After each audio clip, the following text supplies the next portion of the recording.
Ora, aqui estamos nós então para mais um e hoje vamos então analisar a Nextbox N9, que é uma Android TV Box de baixo custo, com todos os prós e contras associados a este tipo de caixa. Queria aqui também salientar que é a primeira caixa que eu testei com o novo socket de entrada da Rockshape, o 3229. Não será a única, tenho ali pelo menos mais uma antes de descartarmos este CPU para o bem ou para o mal. E meus amigos, já me estou a alongar muito nesta intro, portanto, sem mais demoras, vamos diretamente para o vídeo.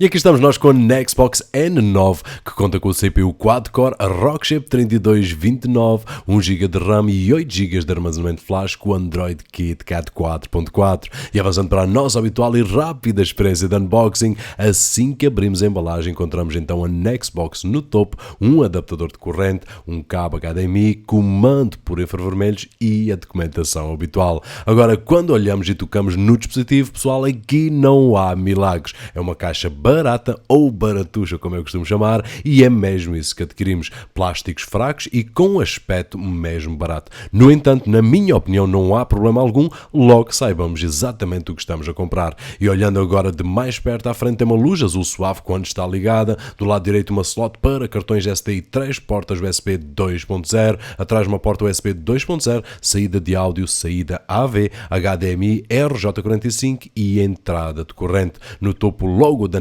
Nextbox N9 e em baixo 4 pés de borracha e a grelha de ventilação. E em termos de launcher, já o vimos muitas vezes aqui no canal e também já vimos que podemos instalar outros launchers à nossa escolha, portanto não vamos aqui perder tempo. No entanto, queria mencionar que enquanto andei a testar esta máquina, encontrei alguns erros de firmware, como aquele que estamos a ver no ecrã, que só lá vai depois de reiniciar a máquina. Não foram muitos, mas alguns. E de mencionar também que o armazenamento vem particionado, o que pode limitar a instalação de aplicações mais pesadas. E avançando então agora para os nossos habituais benchmarks, no Disk Speed Test conseguimos 19 MB de leitura e 11 de escrita. Nos testes de rede, utilizando como sempre os adaptadores Powerline de Volo, Gigabit com Wi-Fi AC, conseguimos na ligação Wi-Fi 44 MB de download e 20 de upload, e na RJ45 93 MB de download e 20 de upload. Em Geekbench 3 350 em single core score e 1165 em multi-core score, Antutu com cerca de 21.000,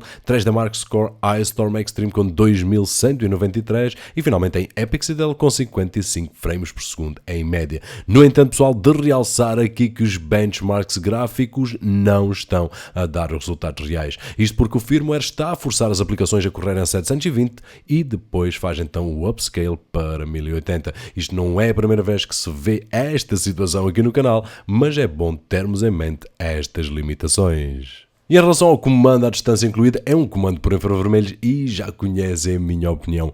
Comprem um comando wireless para uma melhor experiência e vou tentar não me esquecer de colocar um link aqui no ecrã para o vídeo comparativo de comandos. E avançando para a jogabilidade, a experiência no geral não foi má. Notei que leva muito tempo a carregar as apps mais pesadas por causa do armazenamento lento, mas fora isso comporta-se bem. Testei com o Asphalt 8 Airborne e o Respawnables e a experiência foi agradável. De referir novamente que as apps correm a 720 e não a 1080. E de seguida avançamos então para o Kodi e aqui encontrei uma versão alterada com uma série de add-ons instalados. Portanto, como é habitual, desinstalei e voltei a instalar a última versão disponível limpinha. E os resultados não foram bons. 1080 corre bem, com exceção de Intel e 4K, que foi simplesmente um desastre completo. Portanto, tive que fazer um reset à máquina para voltar a ter a versão Kodi instalada de fábrica e aí então consegui rodar as samples todas. Big Buck Bunny, Tears of Steel e Intel até 4K com os codecs H264 e H265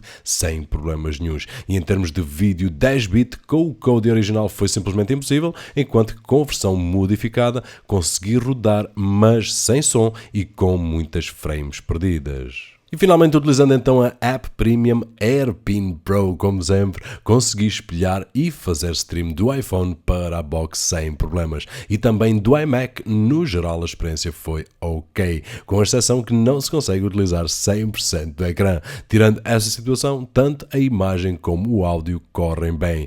Como sempre, testei os habituais slideshows, magazine styles, sliding panels e vintage prints. E antes de avançarmos para a conclusão, pessoal, esta caixa é uma caixa baratuxa, e desculpem aqui a expressão, e deve ser vista como tal. Eu sugeria esta caixa a alguém que quer reprodução de vídeo até 1080 e não se importe com o tempo de espera no carregamento de apps pesadas. E claro, para quem esteja com budget muito apertado e não se importe com os contras, então poderá ser uma opção a ter em conta. E em conclusão, pessoal, as coisas que eu gostei mais foram então o preço baixo da caixa, vem com root de fábrica, tem uma performance ok para o preço, boa para reprodução de vídeos a 1080 e finalmente o AirPlay não foi mau de todo. Por outro lado, as coisas que eu gostei menos, não tem online updates e o firmware conta com alguns problemas, traz o novo CPU Rockchip 3229, mas limitado com o Android KitKat 4.4, o armazenamento é particionado, o AirPlay não usa